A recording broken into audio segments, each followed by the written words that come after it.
Bom, pessoal, a ideia desse vídeo, inicialmente não estava planejado, né? Mas aí alguns me pediram para que eu tecesse alguns comentários sobre algumas coisas que estão na nossa bibliografia, que eu vou ler agora para vocês. O item 5, né, da bibliografia, que fala sobre aqui no DM, né? O item meia dúzia, que é a segunda Convenção de Genebra, para a melhoria das condições de feridos, enfermos e náufragos das Forças Armadas no Mar. E o item 7, né, que é a parte de Manual de San Remo, né, para é o Dica no Mar, né, o famoso Dica no Mar. Então, assim, eu vou passar algumas coisas bem rápidas, só porque eu vi que acho que pode ajudar, né? Então, da parte daqui no DM, né, ele começa ali, o que está previsto na nossa bibliografia, do artigo 1º ao artigo 132, né? E algumas coisas que ele começa ali com uma definição, ele coloca que é a área, né, que significa o leito do mar, os fundos marinhos, o subsolo, além dos limites da jurisdição nacional, né? Aí explico que a autoridade, que é aquela ISBA que eu falei para vocês já, né? E aí depois ele começa já nas disposições gerais, né? E aí ele explica aquela coisa da soberania do Estado costeiro e o direito de soberania, né? Então, lembrar dos regimes jurídicos em cada espaço marítimo, né? Lembrar que os autores ingleses, né, os anglo-saxões, eles consideram aquilo DM uma legislação insinuante, né? Porque eles têm uma legislação que estende noções ligadas mais à parte terrestre e para o meio marítimo, né? Algumas coisas interessantes sobre o mar territorial, aqui no artigo 3º, né? Que é todo Estado tem o direito de fixar a largura do seu mar territorial até o limite que não ultrapasse 12 milhas. Então, assim, é claro que não é que tem que ser 12 milhas, né? O limite são 12 milhas, né? Determinada parte da linha de base, que eu vou falar depois um pouquinho aqui. Aí a linha de base ela pode ser normais ou retas, tá? A linha de base normal é aquela que é basicamente usada para medir o mar territorial usando a linha de baixa-mar ao longo da costa. Tá? Então, acho que isso é uma coisa importante, né? No caso de existência de recifes, ele considera para o traçado os recifes que se encontram do lado do mar. No caso de linha de base reta, são os locais onde você tem muitos recortes, né, do litoral, muita reentrância, né? E aí, com isso aí, você acaba adotando aí, nesse caso, o conceito de linha de bases retas, tá bom? Uma coisa interessante aqui, que está já no parágrafo 4º do artigo 7º, que fala que as linhas de base retas serão traçadas em direção aos baixios que emergem na baixa-mar. Não serão traçados, né, as linhas de base retas não serão traçadas em direção aos baixios que emergem da baixa-mar, nem a partir deles, a não ser que sobre os mesmos se tenham construído faróis ou instalações análogas que estejam permanentemente acima do nível do mar. Tá certo? Então, esse é no caso das linhas de base retas, tá bom? Já no artigo 8º, ele fala sobre águas interiores, né? São aquelas águas que estão encerradas no interior da linha de base, tá? Do mar territorial, tá? E essas aí são as águas interiores. Aí lembrando o seguinte, o Estado costeiro tem soberania sobre as águas interiores e o mar territorial, inclusive sobre o espaço aéreo sobreadjacente, tá legal?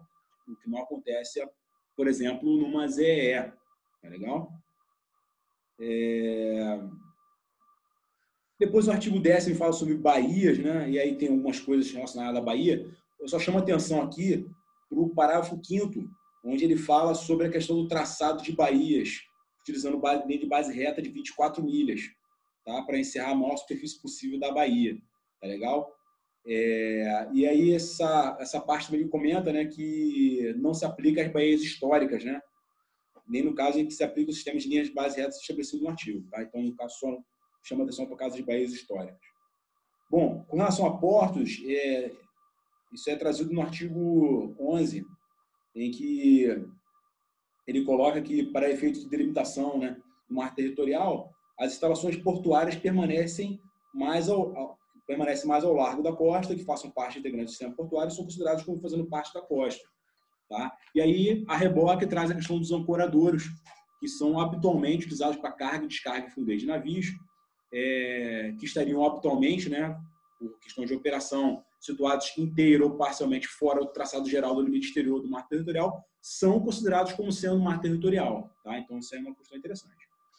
O artigo 13 é a parte de baixia descoberto. Aí entra naquela questão que a gente conversou aqui sobre baixia descoberto, rochedo e ilha.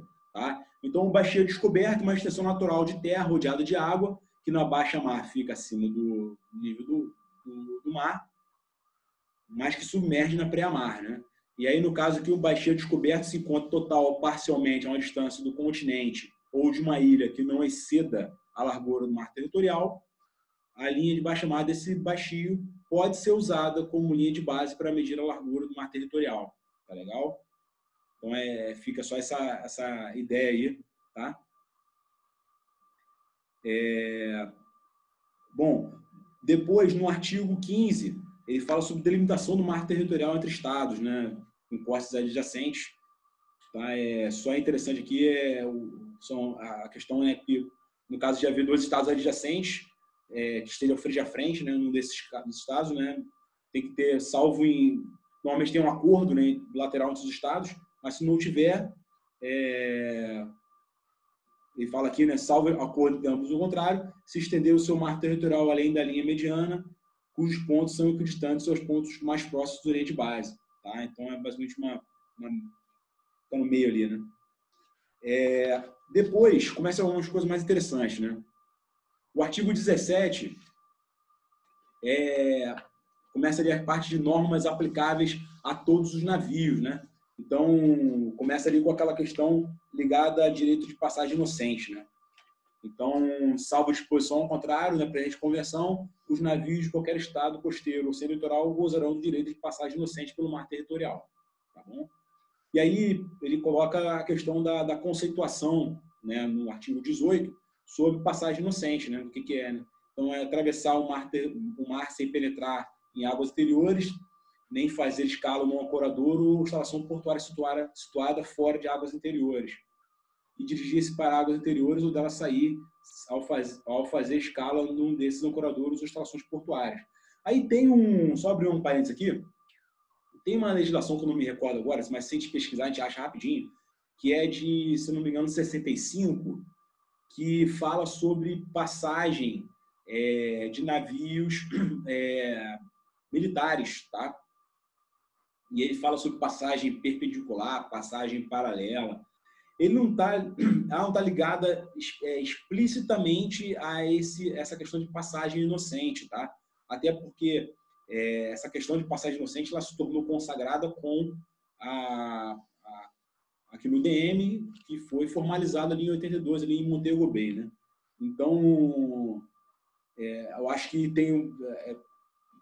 pode ser, não sei se pode ser trabalhado em prova isso, nunca vi nenhuma reconstrução falando sobre isso, mas saber que existe essa legislação aí no Brasil relacionada a passagem paralela e passagem perpendicular, tá? Lembrando que passagem inocente deve ser contínua e rápida, tá? No entanto, a passagem compreende o parar e o fundear,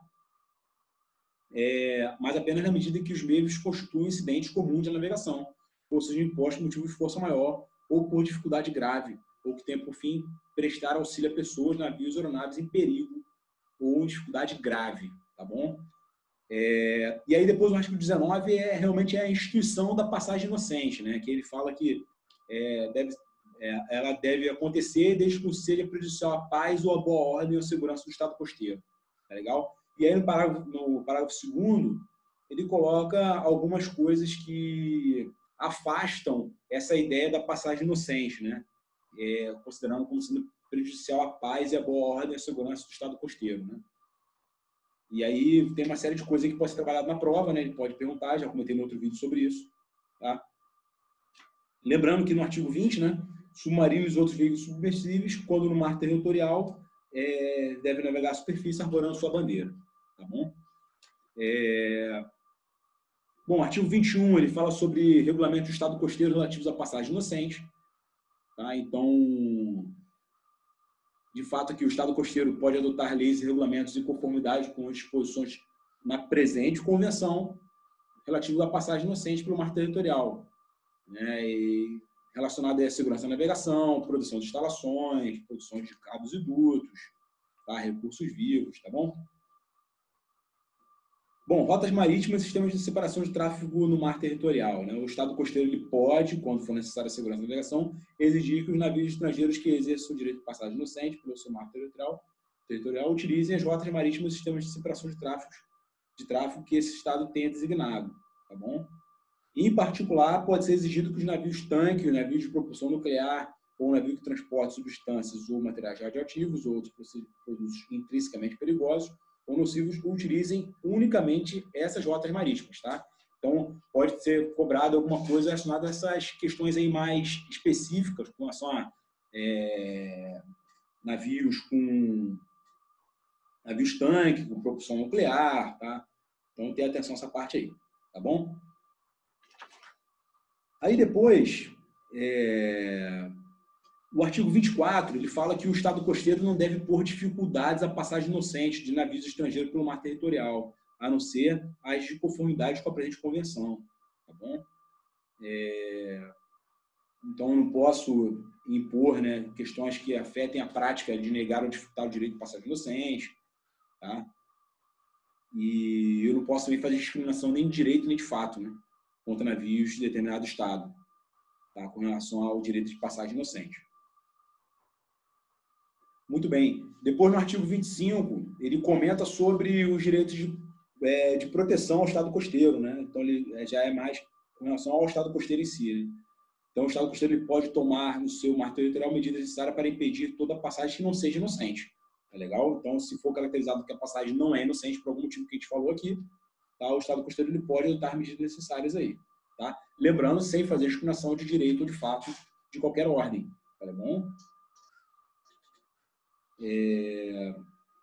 Aí ele comenta também aqui que isso pode ser trabalhado em prova. O Estado costeiro pode, sem fazer discriminação de direito de fato entre navios estrangeiros, suspender temporariamente em determinadas áreas do seu mar territorial o exercício dos direitos de passagem inocente dos navios estrangeiros, se esta medida for indispensável para proteger a sua segurança, entre outras, para lhe permitir proceder os exercícios com armas. Então, isso acontece, por exemplo, quando faz ali um tiro ali na área ali de Alcatraz, por exemplo, né, que a gente bota ali um aviso navegante, né, faz ali um OTAN, tá? E aí a gente coloca ali essa questão por entender que aquilo ali ameaça a segurança, né, do navio, por acaso venha empreender a passagem por aquela área. Depois, o artigo 27, né, fala de jurisdição penal a bordo do navio estrangeiro. Eu comentei isso aí no outro vídeo, mas com relação à jurisdição penal em mar territorial, é importante que isso pode ser trabalhado na prova, e tem que ficar claro isso, né? Que se a infração criminal ela tiver consequência para o Estado costeiro, né? Se ela for, pela sua natureza, ela gerar algum tipo de perturbação da paz ou da ordem do Estado costeiro, houver uma assistência pedido de assistência do comandante ou da entidade diplomática daquele estado de bandeira do navio ali, né? Ou a medida for necessária para a repressão do tráfico de estupefacientes e substâncias psicotrópicas, o Estado costeiro ele pode atuar, tá legal? Então, assim, é bem interessante, tá? Disposições precedentes não afetam o direito do Estado costeiro de tomar medidas autorizadas no seu direito interno, a fim de proceder ao apresamento e investigações a bordo do navio estrangeiro que passe pelo seu mar territorial procedente de águas interiores, tá bom?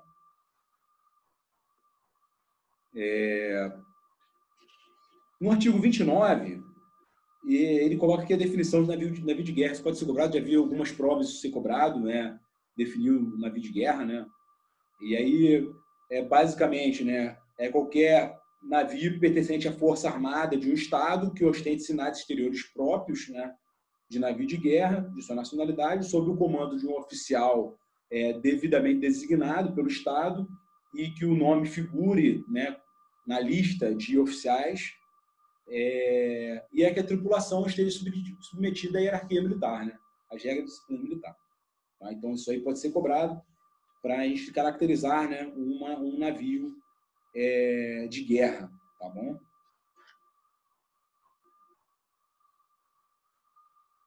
No artigo 32, ele coloca sobre imunidade de navio de guerra e outros navios de Estado utilizados para fins comerciais, né? Então, assim, com as exceções previstas na subseção A dos artigos 30 e 31, nenhuma disposição da presente convenção afetará as imunidades de navios de guerra e outros navios de Estado utilizados para fins não comerciais. Tá? Então, isso aí tem que ficar claro, né?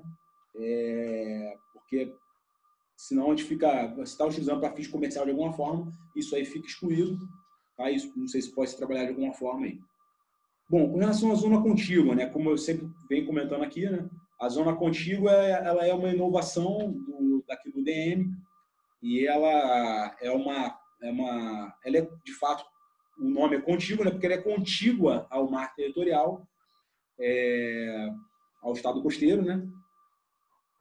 E ali pode ser empreendida medidas de fiscalização necessárias, né, a evitar infrações, né, de leis e regulamentos aduaneiros, fiscais, imigração e sanitárias do território, né, ou no seu mar territorial.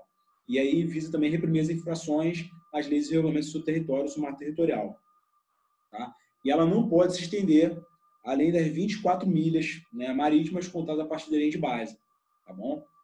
Então, mar territorial até 12 milhas e a zona contígua até 24 milhas. Tá legal? Lembrando que a ZEE, a Zona Econômica Exclusiva, ela são 200 milhas da linha de base. E aí tem um momento ali, né, de 12 milhas entre o mar territorial até o final da zona contígua, né, de 24 milhas, que há uma sobreposição da zona contígua com a ZE ali, tá? Então, o pessoal tem atenção nisso aí. Aí depois, no artigo 38, ele fala sobre direito de passagem em trânsito, tá? E aí ele exemplifica o que é passagem em trânsito, né, exercício de conformidade com a presente parte, né, liberdade de navegação e sobrevoo. Tá? Então, se no Instituto da Passagem Inocente não existe essa questão do sobrevoo, na passagem em trânsito isso existe, tá? Mas exclusivamente para fins de trânsito contínuo e rápido pelo estreito entre uma parte do alto mar do ZE para outra parte do alto mar do ZE, né?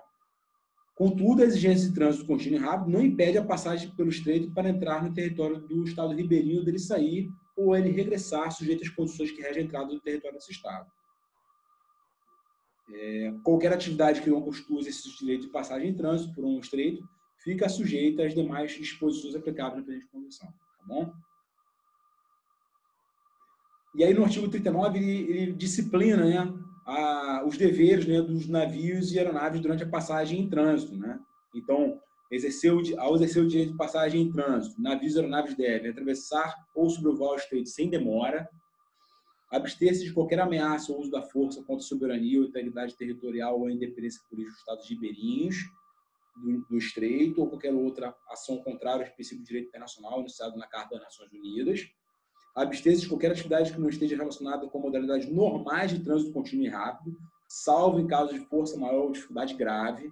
Tá? Sempre traz a questão do força maior ou dificuldade grave. Força maior é qualquer caso de imprevisibilidade ou inevitabilidade para realizar qualquer ato. Tá bom? E cumprir demais disposições pertinentes na presente parte, né?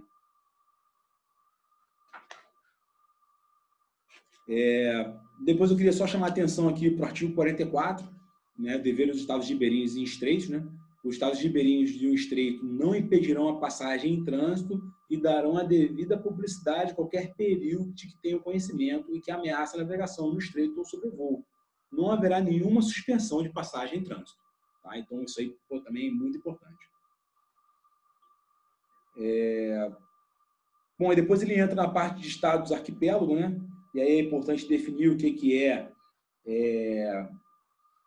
água arquipelágica, né? Que é toda aquela água encerrada nas linhas de base, né? Traçadas ali pelo estado arquipélago, tá? Aí as linhas de base arquipelágica, né? Ela pode ser traçada, né? Como linhas retas, né? Que unem os pontos extremos das ilhas mais exteriores do arquipélago, né? Considerando inclusive os recifes. Dentro dessas linhas de base estejam compreendidas as principais linhas e zonas de razão entre a superfície marítima e a superfície terrestre, incluindo os atóis, se situe entre 1:1 e de 9:1. Tá? Então, isso é só para regular, para que você não haja uma indefinição com relação ao traçado da linha, tá? Então, é sempre, considerando a superfície terrestre, né, e a marítima, é sempre 1:1 e 9:1, tá? E, mais importante, né? O traçado das linhas de base arquipelágicas não deve se desviar consideravelmente da configuração geral do arquipélago, tá bom? E aí a medição da largura do mar territorial, da zona contígua, da ZEE e da plataforma continental, tá? Ela obedece às medidas aí estipuladas aí anteriormente, tá? Conforme já foi dito aí e já foi consagrado aí aqui no DM. E aí, delimitação das águas interiores, no artigo 50, dentro das suas águas arquipelágicas, o Estado do arquipélago pode traçar linhas de fecho para a delimitação de águas interiores, tá? Conforme os artigos 9, 10 e 11, que é aquilo que a gente explicou como é que traça aí as linhas de base para a definição das águas interiores, tá bom? E aí, com relação ao direito de passagem inocente, né? Nos termos do artigo 53, que eu vou citar também aqui, e sem prejuízo do disposto no artigo 50, os navios de todos os estados gozam do direito de passagem inocente pelas águas arquipelágicas, tá? Em conformidade com a seção 3, parte 2. Tá? Tem uma situação interessante aqui, porque no artigo 53 ele regula o direito de passagem pelas rotas marítimas arquipelágicas, tá? Que são rotas consagradas, que foram disciplinadas pelo Estado arquipelágico para passagem ou sobrevoo, tá? Nesse caso, pelo Estado arquipelágico, tá bom?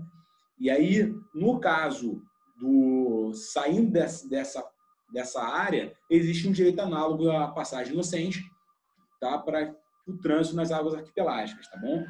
Mas, assim, o mais importante é a gente ter noção, né, do artigo 53, que é o Estado arquipélago, né, no parágrafo 1º, pode designar rotas marítimas e rotas aéreas, elas sobreadjacentes, adequadas à passagem contínua e rápida de navios e aeronaves estrangeiros ou sobre as águas arquipelágicas do mar territorial adjacente. Tá? E todos os navios e aeronaves gozam do direito de passagem pelas rotas marítimas arquipelágicas e em tais rotas marítimas e aéreas. Tá legal? Aí ele coloca aqui uma coisa que é interessante, né? Por exemplo, os navios e aeronaves, na sua passagem pelas rotas marítimas arquipelágicas, não podem afastar-se mais de 25 milhas marítimas para cada lado dessas linhas axiais, tá? Que regulam e disciplinam as rotas marítimas arquipelágicas, ficando estabelecido que não podem navegar a uma distância da costa inferior a 10% da distância dos pontos mais próximos, situados entre ilhas que circundam as rotas marítimas. Tá? Isso aí é uma coisa que é interessante, passa despercebido quase, né? Meio que uma notinha de rodapé ali, mas que vale a pena saber. Com relação à ZE, né? Então, o artigo 56 ele é bem claro, né, com relação a direitos, jurisdição e deveres do Estado costeiro na ZE. Né? Então, na ZE, o Estado costeiro tem direito de soberania para fins de exploração e aproveitamento, conservação e gestão dos recursos naturais vivos e não vivos das águas sobreadjacentes ao leito do mar e do seu subsolo, tá bom? O que se refere a outras atividades com vista à exploração e aproveitamento das zonas para fins econômicos, com a produção de energia a partir de água, das correntes e dos ventos. E jurisdição de conformidade com as disposições pertinentes à presente convenção para colocação e utilização de ilhas artificiais, instalações e estruturas, investigação científica marinha e proteção e preservação do meio ambiente. Bom, com relação à largura da ZE, então aqui a convenção é bem clara que ela não deve se estender além das 200 milhas da linha de base, a partir do qual se mede a largura do mar territorial. Tá? Então, isso aí é bem claro, não tem qualquer tipo de argumentação com relação a isso. Bom, direitos e deveres de outros estados na ZE, então aqui no inciso 1º aqui do artigo 58, na ZE, todos os estados, quer costeiros ou sem litoral, gozam, nos termos da disposição da presente convenção, da liberdade de navegação e sobrevoo e da colocação de cabos e dutos submarinos, a que se refere ao artigo 87, bem como de outros usos do mar internacionalmente lícitos, relacionados com as referidas liberdades, tais como ligados à operação de navios, aeronaves, cabos e dutos submarinos, compatíveis com as demais disposições dessa presente convenção. Por que eu li isso? Porque é interessante a gente traçar um paralelo com a nossa declaração interpretativa, tá? Que fala que para fazer isso tem que ter autorização, aquela coisa lá que o Brasil já colocou isso aí. Tá? Então, pode ser trabalhada essa questão, tá bom? Bom, com relação ao artigo 60, ele traz a questão das ilhas artificiais, instalações e estruturas offshore, né? na ZEE. Então, na ZEE, o Estado costeiro tem o direito exclusivo de construir, autorizar ou regulamentar a construção, operação e utilização de ilhas artificiais, instalações, estruturas para fins previstos no artigo 56 e outras finalidades econômicas. Tá? E instalações e estruturas que possam interferir no exercício dos direitos do Estado costeiro na zona. Tá? Aí ele traz aquela questão da zona de segurança, tá? Na instalação costeira. Tá? E aí, nesse caso, ele fala que não pode exceder 500 metros em volta dessas ilhas artificiais, tá? A partir de cada ponto do seu bordo exterior, a menos que o autorizem as normas internacionais geralmente aceitas ou recomende a organização internacional competente. Tá? Então, isso aí também pode ser trabalhado. Não pode ser estabelecidas ilhas artificiais, instalações, estruturas, nem zonas de segurança em sua volta, quando interfiram na utilização de rotas marítimas reconhecidas essenciais para a navegação internacional. Tá? Então, isso também fica bem claro. Tá? E ilhas artificiais, instalações e estruturas não têm estatuto jurídico de ilhas, não têm mar territorial próprio e a sua presença não afeta a delimitação do mar territorial da ZEE ou da plataforma continental. Tá? Então, isso é bem importante também. Com relação ao artigo 62, da parte de recursos vivos, né, o Estado costeiro deve ter por objetivo promover a utilização ótima de recursos vivos na ZEE, sem prejuízo do que foi colocado, né, com relação às legislações cabíveis para aproveitamento da ZEE, que estão no artigo 61. Aí depois ele fala algumas coisas sobre espécies migratórias, mamíferos marinhos, aí vale a pena uma lida. No artigo 66 ele fala sobre peixes anádromos e depois no artigo 67 sobre espécies catádromos, né? Peixes anádromos são todos aqueles peixes que se reproduzem em água doce, né? Depois de uma maturação até a idade adulta ali, água salgada, e a catádromo é o contrário, né? Então, por exemplo, o anádromo é o salmão e o catádromo é a enguia, por exemplo. Né? Então, nesse caso aí, é o contrário do anádromo. Tá? Depois, ele fala no artigo 69, né, sobre direito de Estado ser litoral. Né? Então, o Estado ser litoral terá o direito de participar numa base equitativa no aproveitamento de uma parte apropriada dos excedentes dos recursos vivos das zonas econômicas exclusivas dos Estados costeiros, da mesma sub-região ou região. Então, isso é bem interessante, né? Usando, por exemplo, a Bolívia, e aí a região aqui do Cone Sul, né? Então, ele coloca essa questão do equitativo, então, tenha atenção a isso, tendo em conta os fatores econômicos e geográficos pertinentes de todos os estados interessados e em conformidade com as disposições do presente artigo, nos artigos 61 e 62. Ele coloca algumas coisas também sobre estados geograficamente desfavorecidos, né? E aí também tem essa questão da equiparação, né? Bom, a parte de delimitação de ZEE entre estados com costas adjacentes, da mesma forma que é colocado na parte de mar territorial, né? Na delimitação de ZEE entre estados com costas adjacentes ou situados frente a frente, deve ser feito por acordo, tá? Em conformidade com o direito internacional, tá bom? Então, assim, essa questão aí fica bem clara aí, né? Tem que ser feito mediante acordo, né, entre os estados aí, condôminos daquela ZEE, tá bom? Bom, a parte de definição de plataforma continental. Eu vi numa reconstrução em que ele pedia para definir o que era plataforma continental. Tá? Então, tenha atenção, né? Plataforma continental do estado costeiro compreende o leito e o subsolo das áreas submarinas que se estendem além do seu mar territorial em toda a extensão do prolongamento natural do seu território terrestre. Ou seja, tem a ver com o prolongamento natural do território terrestre. Por que isso é importante? Por exemplo, aquelas questões do Chile, ele reivindicando com relação ao seu mar, é porque o Chile, por exemplo, ele não tem uma plataforma continental. Ali existe ali o talude, ele já vai para o seu... você perde totalmente ali a sua margem continental ali rapidamente, né? Então, isso fica bem interessante aí para analisar no caso do Chile, tá? E aí, retornando, né, se estende além do seu mar territorial em toda a extensão do prolongamento natural do seu território terrestre até o bordo externo da margem continental, ou uma distância de 200 milhas marítimas da linha de base, a partir das quais se mede a largura do mar territorial. Tá? No caso em que a margem continental atinge essa distância.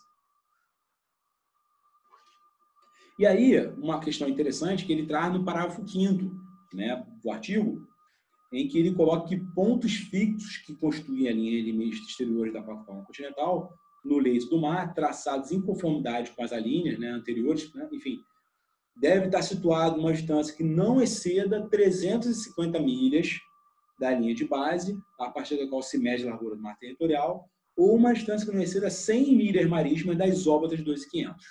Tá bom? Então, isso também é interessante. Ele coloca aqui só para título de curiosidade, né, nessa delimitação, uma linha traçada em conformidade, né, com o que foi falado aqui, como referência a pontos fixos situados a não mais do que 60 milhas marítimas do pé do talude continental, né, ligando, né, um ao outro. Né. Isso porque existem alguns estados em que a plataforma continental, no interior dele, existem regiões abissais, né, existem áreas com fossos abissais dentro, teoricamente, seria aquela plataforma continental ali. E aí aquela área não é compreendida como plataforma continental. Tá? Então é interessante.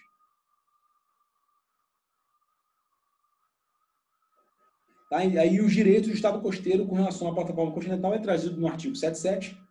E aí, nesse caso, direito de soberania na APC para efeitos de exploração e aproveitamento dos seus recursos naturais. Né? E aí, nesse caso, qualquer atividade naquela plataforma continental só pode ser empreendida mediante autorização do Estado costeiro, tá bom? E aí os recursos naturais, já que se refere às disposições, né, são os recursos minerais e outros recursos não vivos no leito do mar e subsolo, bem como os organismos vivos pertencentes a espécies sedentárias, tá? Isto é, aquelas que, no período de captura, estão imóveis no leito do mar ou no seu subsolo, ou só podem mover-se em constante contato físico com esse leito subsolo, tá legal? Isso é porque tinha uma dificuldade com relação à questão de definir certas espécies como sendo sedentárias ou não. Quem lembra, por exemplo, do episódio da Guerra da Lagosta, entre o Brasil e a França, vai ver que existiu aí uma dificuldade grande de definir, né? Onde eu estou falando se a espécie é sedentária ou não. Tá? Então, isso é interessante o pessoal ter noção. Então, lembrando, qualquer tipo de atividade na plataforma continental, eu tenho que ser feito mediante autorização e regulamentação do Estado costeiro.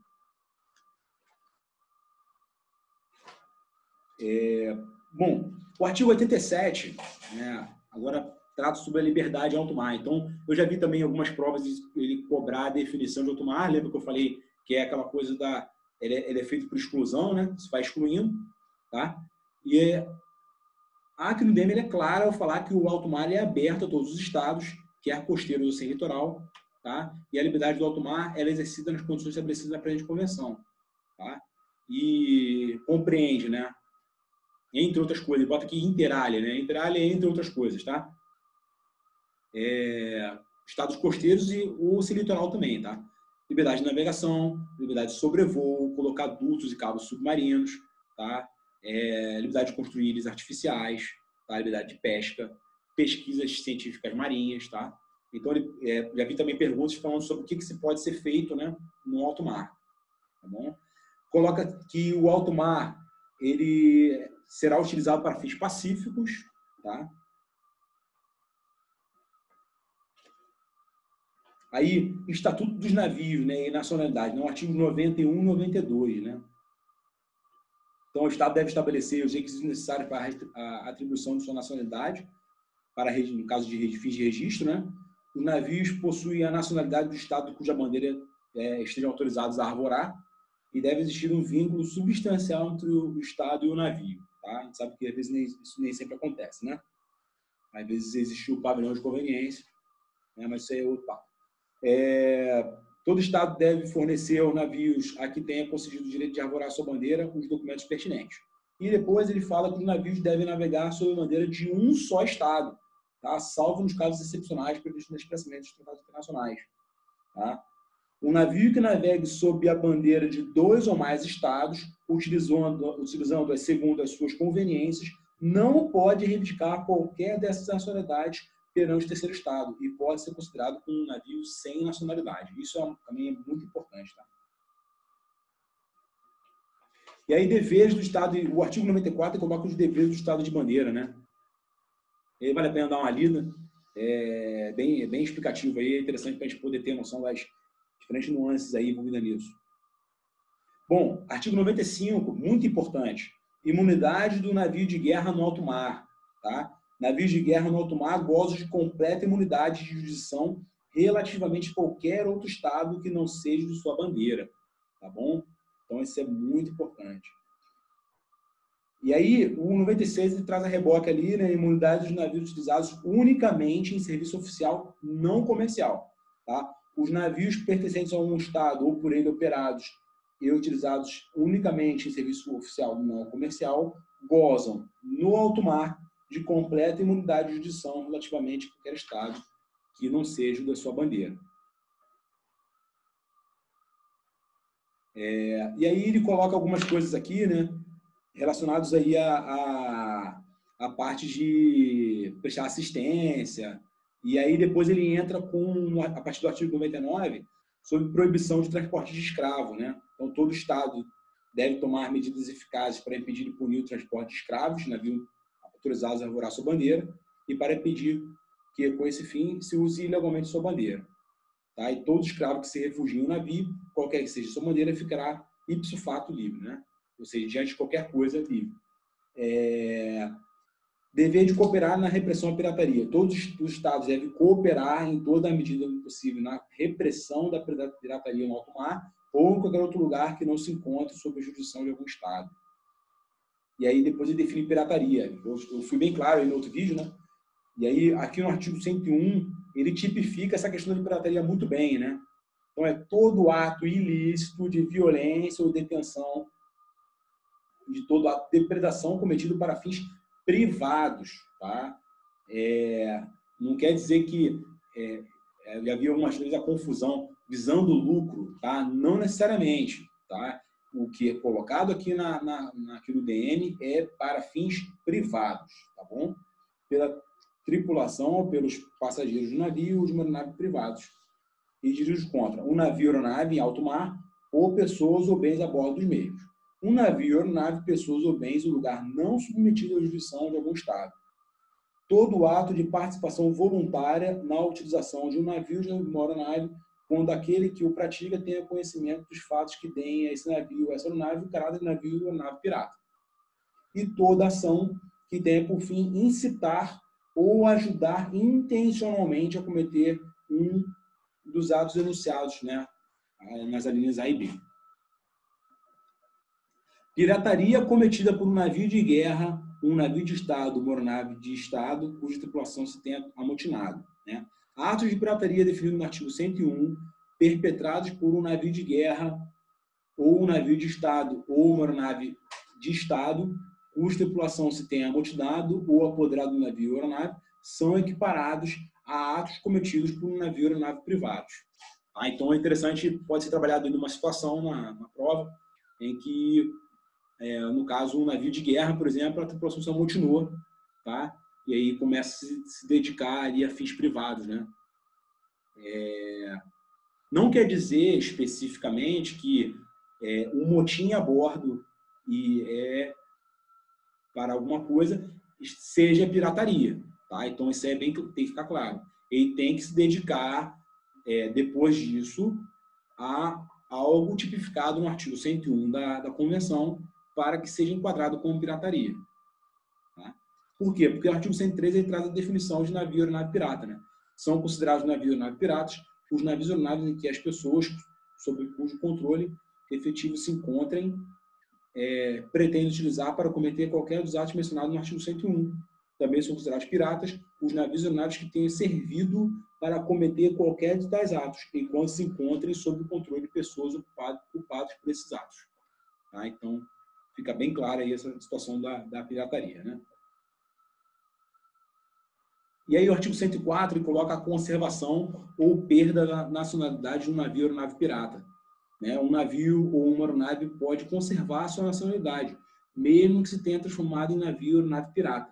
A conservação ou a perda da nacionalidade deve ser determinada de acordo com a lei do Estado que tem atribuído a nacionalidade. Tá? Então, muito interessante isso. Ele pode colocar, por exemplo, que depois que o navio ali é considerado pirata, ele perde a nacionalidade. Não é bem assim, não. Então, tem que ter atenção a isso. Depois, apresamento de um navio ou aeronave pirata. Né? Todo Estado pode apresar no alto mar. Então, todo Estado pode apresar no alto mar ou qualquer outro lugar não submetido à jurisdição de qualquer Estado um navio ou aeronave pirata, ou um navio ou aeronave capturados por atos de pirataria em poder de piratas, e prender as pessoas e apreender os bens que se encontram a bordo desse navio ou aeronave. E aí ele traz a questão, né, como eu também já comentei outra vez, responsabilidade no caso de apresamento sem motivo suficiente. Né? Quando o navio ou aeronave for apresado por suspeita de pirataria sem motivo suficiente, o Estado que o apresou será responsável perante o Estado de nacionalidade do navio ou aeronave por qualquer perda ou dano causado pelo eventual apresamento. Tá bom? E aí, muito importante, que eu já vi também caindo em prova. Navios e aeronaves autorizados a efetuar apresamento por motivo de pirataria, tá? Artigo 107. Só podem efetuar apresamento por motivo de pirataria os navios de guerra ou aeronaves militares, ou outros navios e aeronaves que tragam sinais claros que sejam identificáveis como navios ou aeronaves ao serviço do governo e estejam, para tanto, autorizados. Tá? Então, essa parte é interessante porque ele pode trabalhar isso aí para ver a questão da legitimidade de quem está efetuando, de fato, aí, o apresamento por motivos de pirataria. Agora, artigo 108, tráfico ilícito de estupefacientes e substâncias psicotrópicas. O tráfico de droga, né, em geral. Todo Estado deve cooperar para a repressão do tráfico ilícito de substâncias psicotrópicas praticado por um navio em alto mar, com violação de convenções internacionais. Todo Estado que tenha motivo sério para acreditar que o navio arvorando sua bandeira, arvorando a sua bandeira, se dedica ao tráfico de estupefacientes, substâncias psicotrópicas, poderá solicitar a cooperação de outro Estado para pôr fim a tal ato. Tá? Então, lembrar que, nesse caso, eu não posso, de maneira livre e espontânea, efetuar uma visita à inspeção, no caso de suspeita de tráfico de drogas ou estupefacientes, a não ser que seja ali no mar territorial. Se no caso eu estiver no alto mar, eu tenho que fazer uma comunicação com o Estado de bandeira para poder certificar o registro. Depois de feito isso, eu tenho que solicitar a autorização para, de fato, abordar aquela embarcação. Tá bom? E aí, o que eu falei, né, essa questão da abordagem, né, o artigo 110 da Convenção, ele fala sobre direito de visita, né? Então, salvo nos casos em que os atos de ingerência são baseados em poderes conferidos por tratados, ou seja, acordos particulares definidos por tratados, um navio de guerra que encontre no alto mar um navio estrangeiro que não goze de completa imunidade de conformidade com os artigos 95 e 96 não terá direito à visita, a menos que exista motivo razoável para suspeitar que o navio se dedique à pirataria, tráfico de escravos, é utilizado para transmissões não autorizadas, o navio não tem nacionalidade, ou ele é da sua nacionalidade, embora arvore uma bandeira estrangeira, ou se recusa a içar a sua bandeira. Tá? Então, isso já vi também caindo, né? Essas situações em que, por um motivo razoável, a suspeita ela venha a ter por causa disso aqui, tá? Disso que eu acabei de comentar. Chama atenção esse item em que o navio da mesma nacionalidade, um navio de guerra, embora arvore uma bandeira estrangeira, ou se recusa a içar a sua bandeira. Tá bom? E aí tem aquelas coisas, né? Na hora da visita, né? Tem que ser feita ali a verificação por um oficial, né? Mais uma equipe, e tem que ser feita inicialmente a verificação documental, e depois sim que vou verificar a área em si, né? Fala também essas questões se aplicam, né? Ele bota mutatis mutandis, se aplica também às aeronaves militares, tá? Então, guardadas as devidas condições de mudança que a gente falou aqui para a nave militar, mas guardadas as mesmas situações que a gente comentou aqui, né? A gente sabe que, de fato, uma aeronave fazer isso é mais difícil, né? Também, isso é considerável. Depois, do artigo 111, ele fala sobre direito de perseguição, tá? A gente comentou bem isso aí no outro vídeo. Eu só queria deixar claro aqui, só no parágrafo 5º, que ele coloca que o direito de perseguição só pode ser exercido por navio de guerra ou aeronave militar ou por outros navios ou aeronaves que possuam sinais claros que sejam identificados como navios ou aeronaves a serviço do governo e que estejam para tal autorizados, tá? É aquela coisa da legitimidade para realizar a perseguição, tá bom?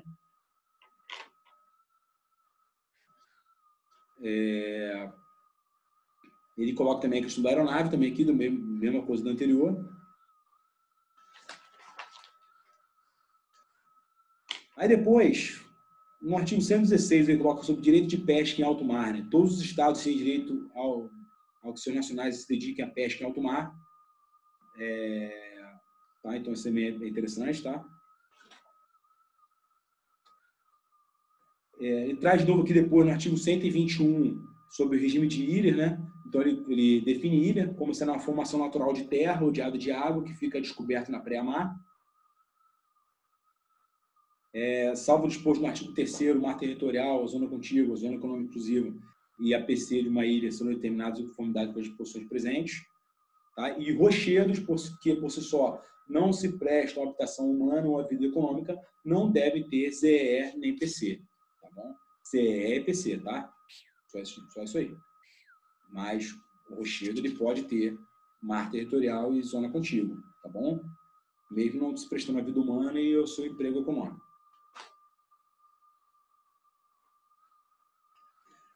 Também chama atenção aqui a questão do Estado litoral, né, que tem direito ao acesso ao mar para exercer, né, os direitos conforme a presente convenção, tá? Então, o Estado litoral. Né? O artigo 126, que ele coloca sobre a exclusão da aplicação de cláusula de nação mais favorecida, que é aquela cláusula ali que, no caso de a gente vê uma situação onde em determinados acordos aí a gente vê aí o favorecimento tendo em vista um Estado ele não está em igualdade de condições, né? Mas nesse caso aqui, ó, as disposições na convenção, bem como os acordos especiais relativos aos direitos de acesso ao mar e à parte do mar, que estabeleçam os direitos de conceder facilidades em razão da situação geográfica especial de navio litoral, ficam excluídas da aplicação de cláusulas de nação mais favorecida. Isso é só para evitar que Estado litoral eles venham argumentar que são desfavorecidos. Tá? Então, isso é interessante, tá bom? E é isso. Tá? Então, a parte do IBM é isso. Da parte do Sanremo, é interessante só chamar a atenção de algumas áreas aqui, umas coisas. Primeiro, ele coloca aqui no início a parte de autodefesa, tá? Então vale a pena dar uma olhada aqui.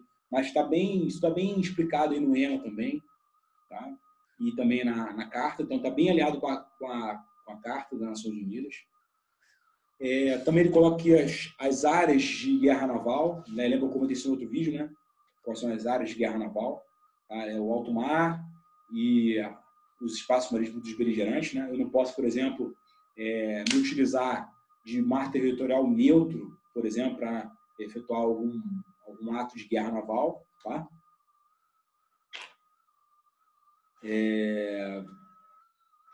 Ele define aqui o que são forças beligerantes, né? Ele fala que as forças beligerantes não podem usar águas neutras, né? Como santuário, tá bom? Ele reforça, né, em Sanremo aqui a questão do direito de passagem inocente e passagem em trânsito, né? Então isso também fica bem claro aqui no Sanremo, tá?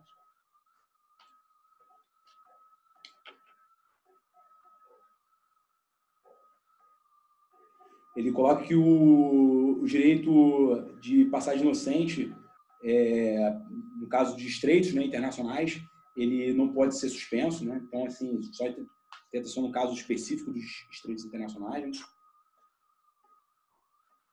Né? Aí depois também o Sanremo ele coloca alguma coisa sobre a descrição de designação de objetivos, tá? E aí ele traz aqui algumas coisas que estão bem também alinhadas aí com o que está no EMA. Inclusive com relação a precauções, com relação ao ataque. Então já está bem explicado isso. Aí ele traz algumas possíveis situações em que não podem ser consideradas como alvos, né? Como objetivos, né? Aí ele coloca, por exemplo, navios hospitais. Ela explica como é que é cada caso aí de navio hospital, né?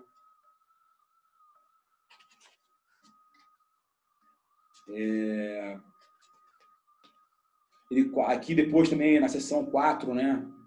Ele coloca as questões de atividades que podem fazer com que navios mercantes se tornem alvos, né? E aí eu comentei isso já no outro vídeo também. Então, você vê que assim, tem muita coisa que já está bem contemplada no EMA, né? Aí a parte de métodos e meios para a guerra no mar, né? Então, é aquela coisa lá do sistema de armas, né, convencionais. Tá? Aí ele bota sobre torpedo, mina, tá? Em geral aí, mísseis ali do horizonte, tá bom? Depois ele faz alguns comentários sobre métodos de guerra, né? Ele fala sobre o bloqueio, né? Tem que lembrar daquelas situações para tornar um bloqueio válido, tá?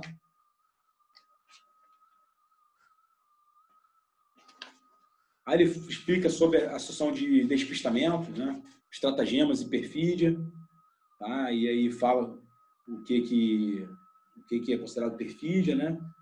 Também está bem alinhado aí com o que está previsto aí nas normas do direito internacional.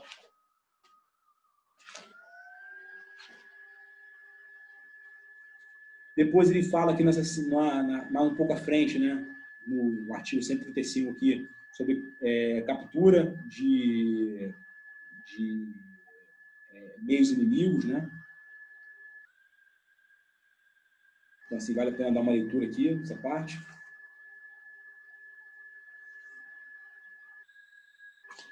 E aí, meios militares e meios civis também, né?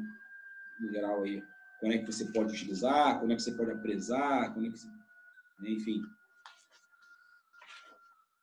Aí depois fala a mesma situação, só que para os neutros. Tá bom?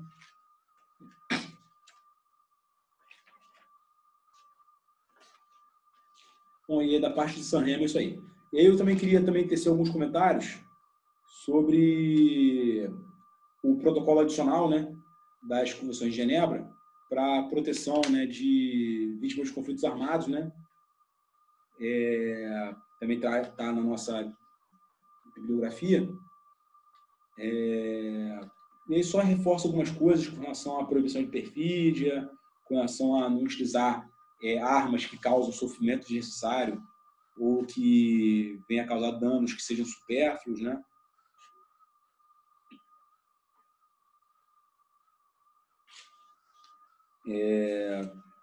Ele fala sobre a questão do mercenário não ter direito ao estatuto de combatente ou de prisioneiro de guerra, né? Ele coloca aqueles combatentes ilegais, né? Mercenários, espiões, tá?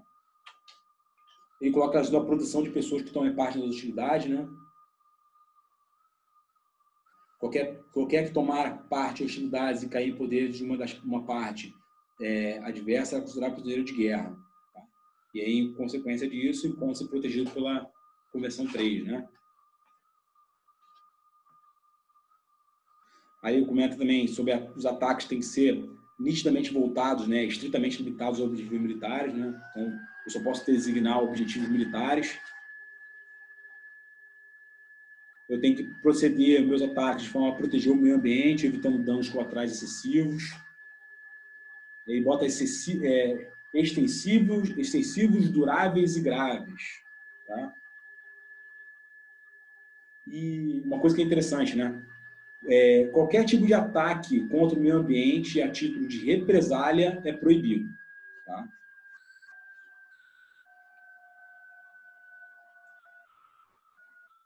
As operações militares devem ser sempre conduzidas procurando constantemente poupar a população civil, tá? E os bens de caráter civil também. Tá bem dentro daquela ideia lá dos princípios do DICA, né? Então, isso aí também é interessante, tá bom? E só uma passagem rápida aqui sobre a parte da Convenção de Genebra, né? Para a proteção, né, de feridos, enfermos e náufragos, né, das Forças Armadas. E aí, basicamente, ele coloca aqui, né, o que é cada coisa, né, e bota cada coisa no seu lugar aqui, né. Então, ele explica o que é náufrago, o que é ferido, o que é enfermo, quando é que exige proteção, tá? Quando é que a pessoa tem que ser protegida, tá? Então, vale a pena dar uma olhada nisso aí. Bom, a proteção aos navios hospitais também é interessante, né? O navio hospital ele não pode ser atacado, sob hipótese alguma, a não ser que, de fato, ele esteja sendo utilizado para gerar hostilidade, né? De algum jeito. Mas, assim, no geral, acho muito difícil que seja cobrado alguma coisa que gere muita polêmica, tá? Tem uma coisa interessante aqui, no artigo 26, que ele coloca que navios hospitais de qualquer tonelagem e as suas embarcações salva-vidas, seja qual for o local que operem, tá? Estão protegidos. Contudo, para assegurar o máximo conforto e segurança, as partes em conflito procurarão utilizar no transporte de feridos, enfermos e náufragos a grandes distâncias em alto mar, somente navios hospitais com mais de 2.000 toneladas brutas. Tá? Então, é muito interessante, né? Até isso é regulamentado, né?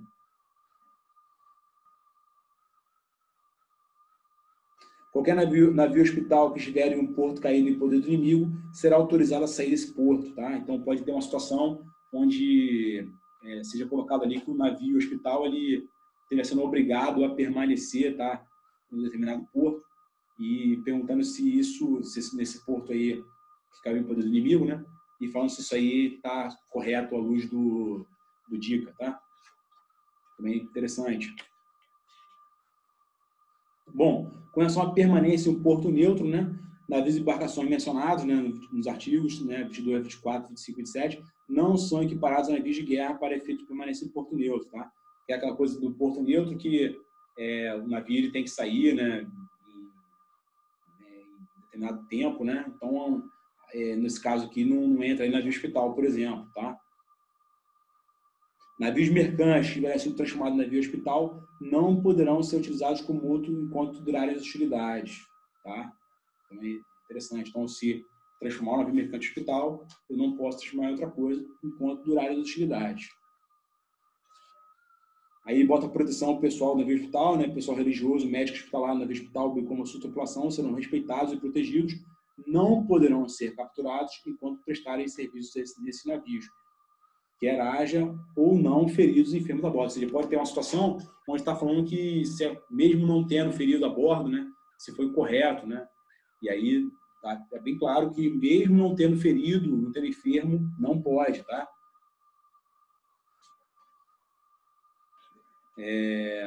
Bom, sobrevoo de países neutros, né, as aeronaves sanitárias, né, aeronaves de apoio à saúde, né,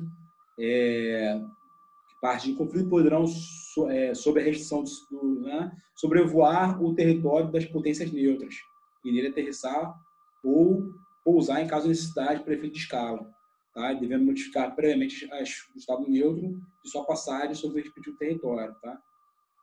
Dentro daquela ideia de tráfego aéreo, segundo previsto na Convenção de Chicago, tá? Mas também está garantido para uma aeronave que se dedica aí ao transporte de enfermos, tá bom?